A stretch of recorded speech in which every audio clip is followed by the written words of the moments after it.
but I've gotten involved with the nano side of it, fallen in love with it. You asked me earlier what gets me up in the morning. Yeah. It's the possibilities of this science. It's an amazing science. When we talk about our delivery system, which we always talk about Hydrastat, and we use that as a common theme. Right. Why is our delivery system so much better than traditional supplements, but even some other companies' nano supplements, liposomal? I mean, why is ours so bioavailable? How does it get into the cell? Well, the reality of it is that there's several steps that we go through. And the whole idea, this whole concept, you know, let me back up one quick step, and I'll make this as simple as I possibly can, not because I'm dealing with simple people, but I could spend 3.5 hours on this call telling you about nanotechnology, and I'm sure you don't want to have that. That would be the one that you'd listen to just as you fell asleep in the first 10 minutes. Anyway, but now when you start talking about nanotechnology, it's anything under 100 nanometers. It's manipulating particles and other things under 100 nanometers. Now, a nanometer. If you were to take a meter stick, for those of you all around the world, except for the US, and in the US, you'd take a yardstick and add 3 inches to it. And then take that and divide it into 1 billion pieces. We're talking very, very small. We're talking much smaller than we realize in some cases. The hair of a normal brunette, because that's the thickness they've measured, is someplace between 70 and 100,000 nanometers in diameter. So this gives you an idea of the scale with which we are working. If the distance between here and the moon was a meter, a nanometer would be about the length of my elbow to my fingertip. Okay. So as you can see, it's a small, small, small science. The whole concept behind the small science is that it increases greatly the surface area. Most everything takes place, most chemical reactions, most and things that are in your system take place at the surface of the molecule or the nutrient. And so what happens is that we reduce the size, and of course, because we reduce the size, we have more surface area. Principle, it's like chilling a drink. You can either chill a drink with a big ice cube, or you can take crushed ice and put it in, and the crushed ice works quicker because there's more surface area. Interesting. For the cold and heat to exchange. Huh. So we're talking that kind of process. Having said that, when we talk about our Hydrastat technology, we combine the nanoparticles with ultra-pure water and create a proprietary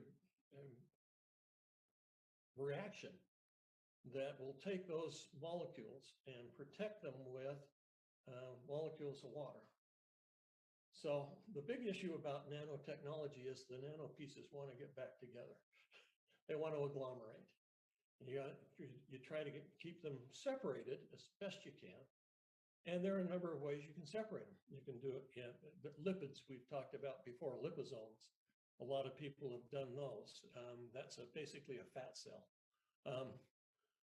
People will do mycelial coatings of some kind. And the coatings are such that they sometimes will be recognized by the cell and sometimes they won't. So having seen those kinds of things, what we do is we wrap our particles in basically a water cluster. And doing that protects it from reagglomerating it. It adds the ability to get it into the system because of its size, and it hydrates at the same time. So we've got all of these things going at the same time, and we've given that the label of Hydrastat, fast water. Fast water, fast delivery. Yeah, exactly, fast delivery. Okay, makes perfect sense. Now, if we were to talk about delivery then, why, you mentioned ultra pure water. Can you take us down that path of ultra pure water? Sure. Number one, why do we need it? And then give us an idea of, like, for instance, hospital grade, IV grade, and then maybe computer chip grade. Sure. When we start talking about ultra pure water, one of the reasons we have to start with ultra pure water is because of the impurities that are in the water. If you look at our tap water, and I don't care where you are in the world, there are like 90 acceptable substances in those waters. There is arsenic and lead and benzene and all these things. If you looked at the list, it would scare you to death. But what happens is that we are now going to work with very small particles. And if we don't start with ultra pure water, then we're nanosizing and emphasizing the particles that are already in the water as we bring it from the tap. So you got to start with ultra pure water. That's quite honestly, it's an off-the-shelf water purification process. We don't have anything magic there. And what happens is that it gets stripped of its contaminants. Everything disappears from what we would normally be drinking, takes the taste out, by the way. Actually, don't ever drink ultra pure water. That's probably something you don't want to do because it's looking to get completed, and it will complete your tongue and anything else. So we got to be a little careful with it. It's not like a caustic acid, but don't drink it. Okay, good to know. That's your safety tip. That's one of your safety tips for tonight. So once we've got it purified, the purification of water is measured by the amount of energy it takes to complete a gap between two electrodes. Okay. And so I don't know if you remember back in the grade school, you'd put two electrodes in and then you'd squeeze a lemon or you'd put salt in it and suddenly well, that's because it makes it easier for that electric path to be completed because of the contaminants. Got it. And so as you take out the contaminants in order to make that gap jump, you got to increase the energy that goes into it. And it's measured by mega ohms, and the theoretical high is 18.2, maybe 3 mega ohms in terms of purity, which means there is basically nothing there to complete the circuit in terms of contaminants in the water. Okay. Most IV solutions, most health solutions are between 12 and 14 mega ohms.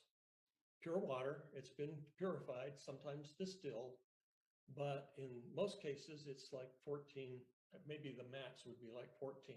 So an IV that you get would be a 14 mega ohm water. The water that we use is someplace between 17 and 18.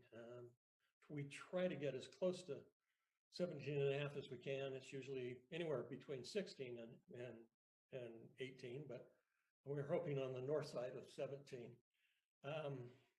The time you see the most pure treatment is when somebody's making memory surfaces or computer parts where they need to make sure there is absolutely no contaminant on the surface or that would short circuit one of the chips or something like that. Right. So that's where you see the most pure water. That's why we do it. We basically start with ultra pure water to keep the reaction clean, but also to keep us from magnifying the effect of all of these bad things in tap water.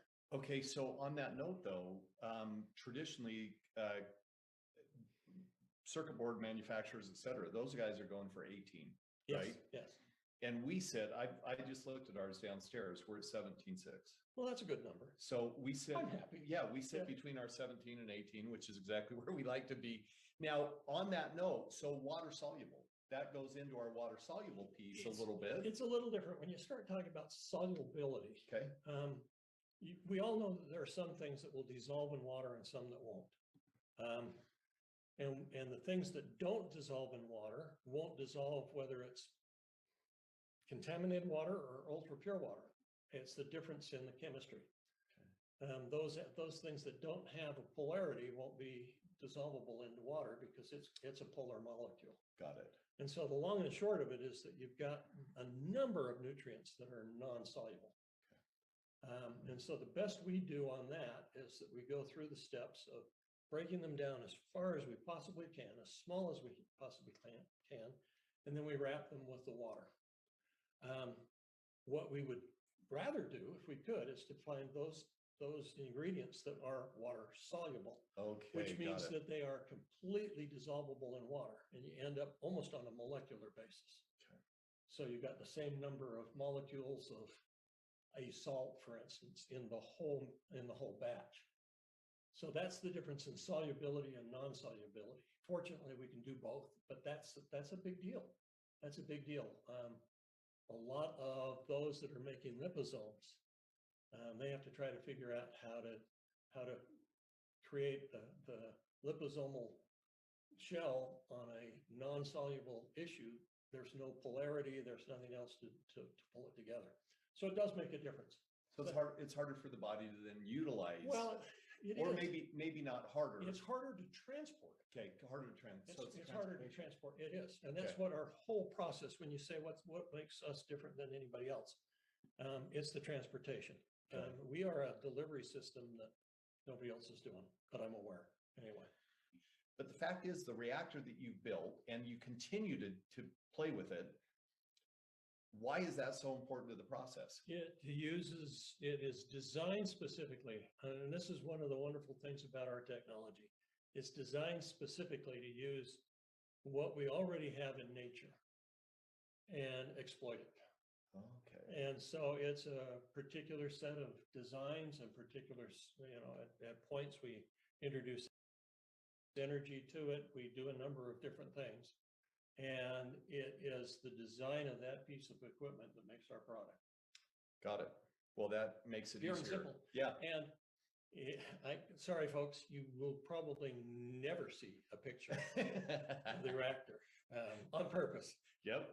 I was going to do Bert undercover and a fuzzy screen where behind it you can see the reactor. We may do it still and just leave a lot of mystique there. But so on that note, so we talk about glutathione. Right. And Bert and I have this funny joke because again, we office next to each other, so we poke our heads in. And there's conversation about glorified water, and we say, boy, is it glorious. It is glorified water to the nth degree. But the fact is, glutathione, obviously one of the most fragile molecules to get through the stomach. Our process now allows us to bypass that whole step. Right. So why, in terms of glutathione and nano and all that good stuff? Glutathione made up of three precursors, one of which is cysteine. Okay. And cysteine happens to have a sulfur molecule at the end of its little body. Okay. If you were to look at the molecule, that's not true. It's not at the end. It's almost the belly button, but just the same. It's a molecule of sulfur, and the bonds that hold that are somewhat fragile. And so generally why glutathione doesn't get through the system is because those bonds are broken. And so in turn, so is the glutathione. So the body is the one that usually makes glutathione. Again, I told you we were nanomachines. What we do is we take this product and this product and this product, nourishment, whatever it is. We ingest it, and we go through the steps of then creating what our body needs in terms of energy, in terms of glutathione, in terms of a number of different things. Well, that all depends on a healthy system. And if you don't have a healthy system, then the absorption and everything else just doesn't go. So that's one of the important things about being gentle with the glutathione. Okay. And we can do that because again, we're not using extreme measures. Right. So that's part of the swish, swish, swish. Yeah, that's part of the magic in all of this. Now, so on that note as well, when we talk about the formula, you've talked a little bit about surface area. In the newsletter, there were certain comments made about, trying to do apple-to-apple comparison. I hope everybody has seen the newsletter. Bert wrote a brilliant piece just helping us understand in digestible amounts how the process works. But apples to apples is never apples to apples in supplementation. Well, and particularly in nanotechnology. Okay. We've always said that more is better. That's what, all of us have done that. Yeah. If 1 teaspoon of this is good, I'll take 2. I'm a big person. I can take 3, whatever it might be. But the reality of it in this particular case, more isn't better. Okay. Well, my mom used to say that life was made up of a lot of little things. And that's what this is. We're made up of a lot of little things. So what happens is that you look at it and say, okay, we'll take 2 equal amounts of our product in terms of its efficacy and the standard micron sized products that somebody else offers. And they'll say, oh, look, we've got X milligrams in ours, and you only have Y milligrams in yours, and so yours isn't as good as mine. Okay. Or worse, because of the numbers, they're saying, oh, you don't have anything in it. Your glorified water comment. Right. The reality is that you can't compare the two. It's in the newsletter, I said it's the difference between trying to measure the miles per gallon on a Chevy and a Tesla. Yeah. They're 2 different processes, completely 2 different types of cars. And it really is a totally different plan in terms of what it gets done and how you get things compared. And part of the beauty and also part of the frustration for me on the nano side is a lot of these things can't be as readily measured as we'd like them to be. I'd love to be able to and we have some fairly expensive and sophisticated equipment down there. But when you look at what goes on and how it goes on and what happens with the whole thing, it's more like if I put an ice cube out on the parking lot in the summer in Salt Lake and step back into the air-conditioned room and I watch that ice cube melt, pretty sure I can tell anybody that it's hot outside. Right. Or it wouldn't be melting. Right. So a lot of nano science is experiential. Okay. A good deal of it is experiential because they don't know how to measure it in some cases. We can measure it if we take it up to the university or to somebody that's got a very professional lab and spend, you know, 70, 80, maybe $100,000 for a single test. We can do some of the tests that we need to do here. And in that regard, we at least know what the trends, what the composites look like, and that side of things. So when you start saying, oh, mine has this and ours has this, it doesn't work. The only way to really get the feel for whether or not it's helpful to you is actually take the product. Well, we sure appreciate Bert, because I'll tell you what, without him, we wouldn't be here, folks. You wouldn't have an incredible product. We wouldn't have all the things that are happening that we're seeing in all of the parts of the world where people are having those experiential feeling of this is doing something for me. I don't know exactly what sometimes, and I don't know, I get to see some things that come across my desk that are absolutely mind-blowing in terms of the way that our product is working for people. Bert, thank you for being on the call tonight. And thank you for everything you've developed so we can have it. It's fun. It's fun for me. I'm having a ball. You know, they say that you're not working a day when you're doing something you love, and I certainly love it. So. Well, everybody, as you can see, we have an incredible person at the helm here who has a knowledge that is beyond all of us.